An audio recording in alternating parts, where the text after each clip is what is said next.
बिस्मिल्लाहिर्रहमानिर्रहीम अस्सलामुअलैकुम। दोस्तों, ये जो आप पौधा देख रहे हैं, इस पौधे को कई नामों से याद किया जाता है। इसका पहला नाम है मोगरा प्लांट। इसको दोस्तों चंबेली के नाम से याद किया जाता है, इसको जैस्मिन के नाम से याद किया जाता है और हम इसको मोतिया प्लांट भी कहते हैं। कहीं कहीं दोस्तों इस पौधे का नाम ख़ासकर पाकिस्तान पंजाब में इसको हम कली के नाम से भी जानते हैं। दोस्तों, ये समर सीज़न का बहुत ही अहम प्लांट है। तो ये सारा साल ही तकरीबन 3-4 महीने छोड़ के ये आपको लगातार नॉन स्टॉप जो है ना फूल प्रोवाइड करता रहता है। जैसे ही दोस्तों मार्च का एंड होता है, अप्रैल शुरू होता है, हमारे पंजाब में दोस्तों इसके ऊपर फिर से ग्रोथ शुरू हो जाती है। तो आप यहाँ पे दोस्तों देख रहे होंगे इसके ऊपर कलियाँ और नए पत्ते आना शुरू हो गए हैं।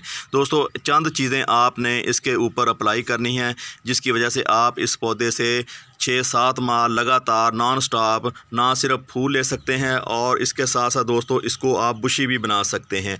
वो चंद क्या चीज़ें हैं, क्या टिप्स हैं जिनको आप अप्लाई करके आप अपने पौधे को ना सिर्फ मरने से बचा सकते हैं, आप इसको सदाबहार यानी कि सारी ज़िंदगी के लिए महफूज कर सकते हैं। ख़ासकर जैसे फंगस जैसी बीमारी होती है जो पौधों की जान लेने का सबब बनती है। फंगस की बीमारी से बचाने के लिए सबसे पहला काम आपने ये करना है, पौधे के ऊपर जो पुरानी शाखें होती हैं, जो पुरानी ब्रांचें होती हैं, इनको आपने रिमूव करना है। इससे 2 फ़ायदे होंगे। एक, आपका पौधा दोस्तों बुशी होगा। दूसरा ये है कि ये दूसरी बीमारियों से, जैसा कि ये काफ़ी देर डोरमेंसी में रहा है, डोरमेंसी में रहने की वजह से इसकी ये शाखें जो हैं पुरानी हो चुकी हैं, तो हो सकता है इन यहाँ से दोस्तों पौधे के ऊपर फंगस का जो अटैक हो सके। तो आपने यहाँ से ये पुरानी शाखें इनको रिमूव कर देना है। तो इसके बाद दोस्तों आपने ऐसी खाद इसको देनी है जिसकी वजह से दोस्तों ये पौधा आपको लगातार जो है ना 6 से 7 माह आपको लगातार फूल प्रोवाइड करता रहेगा। तो वो खाद कौन सी है, ये सारी चीज़ें हम आपको आज की वीडियो में बताने वाले हैं। सबसे पहला और ज़रूरी काम ये है कि आपने ये पुरानी ब्रांचों को यहाँ से रिमूव करना है। तो कुछ इस तरह दोस्तों ये देखें, ये ब्रांच जो पीली हो चुकी है, तो इसको आपने यहाँ से रिमूव करना है, यहाँ से इसको रिमूव कर देना है। कोई भी पुरानी ब्रांच आपने अपने पौधे के ऊपर नहीं रहने देनी। इससे आपका पौधा घना होगा, बुशी होगा और बीमारियों से दोस्तों बचा रहेगा। दोस्तों, अब बात करते हैं कि हमने इसको कौन सी खाद देनी है और कितनी मकदार में देनी है। दोस्तों, जो खाद हम इस पौधे के ऊपर आज अप्लाई करने जा रहे हैं, इसका इस्तेमाल फार्मिंग में बहुत ज़्यादा हो रहा है। फार्मिंग के साथ साथ दोस्तों अब इसका किचन गार्डनिंग के हवाले से भी दोस्तों बहुत ज़्यादा इस्तेमाल हो रहा है। इस खाद को दोस्तों नर्सरी वाले इस्तेमाल कर रहे हैं और इस खाद को दोस्तों जो किचन गार्डनिंग करते हैं जैसे हम लोग, तो इस खाद का बहुत ही ज़्यादा इस्तेमाल हो रहा है। इन तीनों जो होती हैं फार्मिंग में और किचन गार्डनिंग में दोस्तों, और दोस्तों जो नर्सरी वाले होते हैं जो हमारे लिए नए नए पौधे तैयार करते हैं, ये तीनों लोग जो हैं इस खाद का इस्तेमाल बहुत ज़्यादा कर रहे होते हैं। दोस्तों, ये ऐसी खाद है, ये पौधे को 3 तरह से फ़ायदा दे रही होती है। दोस्तों, सबसे इसका जो पहला फ़ायदा है वो ये है कि पौधे की जो रूट होती हैं दोस्तों उसको मज़बूत करती है। तो दूसरा इसका फ़ायदा ये है कि ये जो पत्ते होते हैं, पत्तों को लश एंड ग्रीन करती है, पत्तों की ग्रोथ को बढ़ाती है, पौधे को बुशी बनाती है और पौधे के ऊपर नई नई दोस्तों ब्रांचें लाती है। दोस्तों, इसका सबसे बड़ा और अहम जो इसका फ़ायदा होता है पौधों को, वो ये होता है कि पौधे के ऊपर नई नई कलियां लाने में अहम किरदार अदा करती है। ये जो कली बन रही है इसको गिरने से रोकेगी। फूल जो बनते हैं पौधे के ऊपर वो गिर रहे होते हैं, इन फूलों को दोस्तों गिरने से बचाती है और जो फूल लगते हैं उनको फल में दोस्तों कन्वर्ट करने में अहम किरदार अदा करती है। दोस्तों, इस खाद को आम तौर पर जब हम पौधे के लिए मिट्टी बना रहे होते हैं तो उस वक़्त ही इस्तेमाल किया जाता है, उस वक़्त ही मिट्टी में दोस्तों इसको शामिल किया जाता है।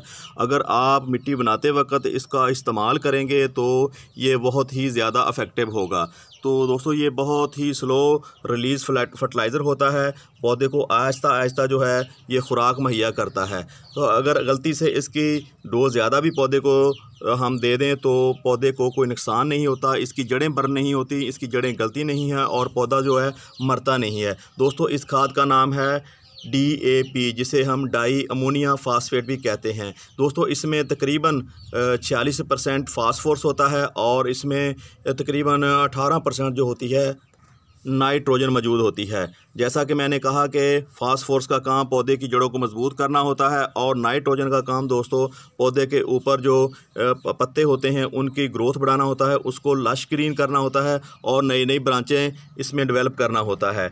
तो आप इस खाद का इस्तेमाल अपने गमले के हिसाब से, जैसे यहाँ पे 8 बाई 8 का ग्रो बैग है, तो आप इस खाद का इस्तेमाल दोस्तों 10 दानों से ज़्यादा ना कीजिएगा। अगर आप 12 से 15 दाने भी इसमें डाल देंगे तो कोई नुकसान नहीं होने वाला, क्योंकि आपको थोड़ी सी एहतियात बरतनी होती है। जो ख़ासकर केमिकल खादें होती हैं, केमिकल खादों के हवाले से आपको एहतियात बरतना होती है, इसलिए आप इस खाद का इस्तेमाल 10 दानों से ज़्यादा ना करें। यहाँ पर हमारे पास 8 बाई 8 का ग्रो बैग है, तो इसका देने का तरीका ये है कि आप सबसे पहले यहाँ से मिट्टी तने के करीब कर लें, साइडें जो इसकी खाली कर लें। तो इस जगह पे दोस्तों इसकी फीडर रूट होती हैं, तो यहाँ से ही दोस्तों ये अपनी खुराक पौधा लेता है। तो ये जो तने के पास जड़ें होती हैं ये बड़ी होती हैं, तो इनका काम पौधे को मजबूती मुहैया करना होता है। पौधे को एक जगह मजबूती मुहैया करने के साथ साथ दोस्तों इसको एक जगह रखना होता है। तो ये जो साइड पे जो जड़ें होती हैं, ये जो यहाँ पे आप देख रहे हैं, ये मैंने मिट्टी साइड पे की है तो ये कट भी गई हैं।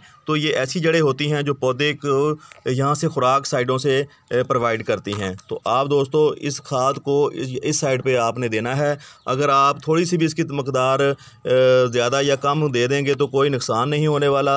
आमतौर पर दोस्तों इस खाद को मिट्टी बनाते वक्त ही इस्तेमाल करना चाहिए, ताकि ये आहिस्ता आहिस्ता मिट्टी में आपके पौधे को ताकत देती रहे। दोस्तों DAP ऐसी खाद होती है जिसमें पौधे की सारी ग़िज़ाई ज़रूरियात मौजूद होती हैं। तो आप अगर आप गार्डनिंग करते हैं, फॉर एग्ज़ाम्पल आपने दोस्तों किचन गार्डनिंग की हुई है, तो आपने जैसे सब्ज़ियां लगाई हुई हैं, भले आप इन सब्ज़ियों के ऊपर इसका इस्तेमाल ना करें। अगर आपने फूलों वाले पौधे ग्रो किए हुए हैं तो आप केमिकल फर्टिलाइज़र बआसानी इन पौधों के ऊपर इस्तेमाल कर सकते हैं। तो अगर आप ऑर्गेनिक गार्डनिंग करते हैं तो आप इस खाद को अवॉइड कर सकते हैं। तो यहाँ पे आप देखें हमने ये धनिया ग्रो किया हुआ है, तो आप इसको वही खादें दें जो ऑर्गेनिक हो, जैसे गोबर की खाद होती है।